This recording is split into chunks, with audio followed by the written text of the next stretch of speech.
Aujourd'hui, je vais vous parler des points médicaux essentiels avant d'entamer une carrière pro. N'oubliez pas, vous n'êtes plus seul. Il y a beaucoup de joueurs, quand j'ai commencé la vidéo, ils me disent « Ouais, mais il y a des youtubeurs qui balancent des vidéos à gauche à droite de mecs qui ont réussi, on voit des stars, tu vois, mais vraiment des professionnels. Donc ils vont chercher les professionnels pour faire du buzz. Moi, c'est pas ce qui m'intéresse. Moi, je suis vraiment pas là pour chercher. Les mecs qui sont déjà au top niveau, tant mieux et je leur souhaite la meilleure carrière. Maintenant, là où je me pose des vraies questions, c'est vous, toi qui regarde cette vidéo, qu'est-ce qu'il en est de ta carrière? Qu'est-ce qu'il en est de tes ambitions, tes rêves? Qu'est-ce que tu veux faire réellement? Alors, tu sais quoi? Pour moi, il y a deux options.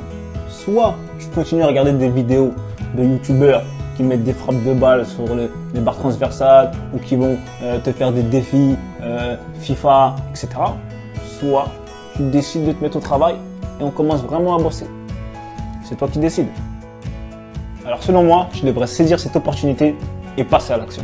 Quels sont les points essentiels médicaux à vérifier? Donc, dans un premier temps, on va parler de l'ophtalmo. Donc l'ophtalmo, qu'est-ce que c'est?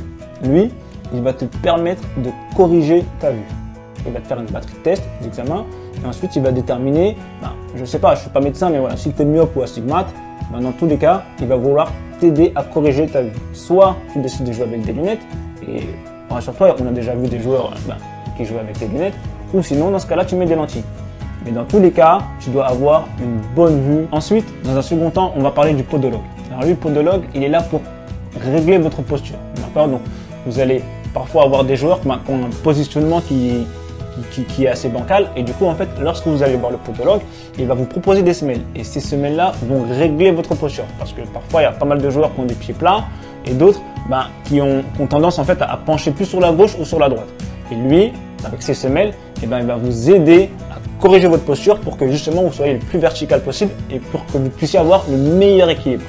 Comme ça, lorsque vous serez dans les duels physiques, vous aurez moins tendance, on va dire, à vous coucher sur le terrain et pour le coup, voilà, restez debout, droit sur vos jambes. Ensuite, là, on va parler du troisième point. Alors, le troisième point, là, c'est l'ostéopathe. C'est toujours bien d'en avoir un sous la main parce qu'il est là, lui, pour soulager vos troubles musculo-squelettiques.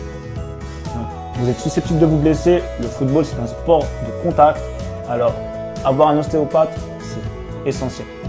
Et pour finir, on va parler du kiné. Avoir un bon kiné c'est également essentiel. Lui, comparé à l'ostéo, il a un rôle qui est beaucoup plus actif sur ta récupération. Si demain tu venais de blesser, justement tu vas aller voir ton kiné et lui il va travailler sur la douleur pour te permettre de gagner en souplesse et pour retravailler ton muscle. N'oubliez pas que votre corps, c'est votre outil de travail et que vous ne devez pas le négliger. Je vous conseille vivement d'aller faire un bilan avec les 4 professionnels de santé que je viens de vous citer. Et surtout, n'oubliez pas qu'ici, on est là pour progresser et évoluer. Donc, je vous dis tous à vos crampons. À plus tard.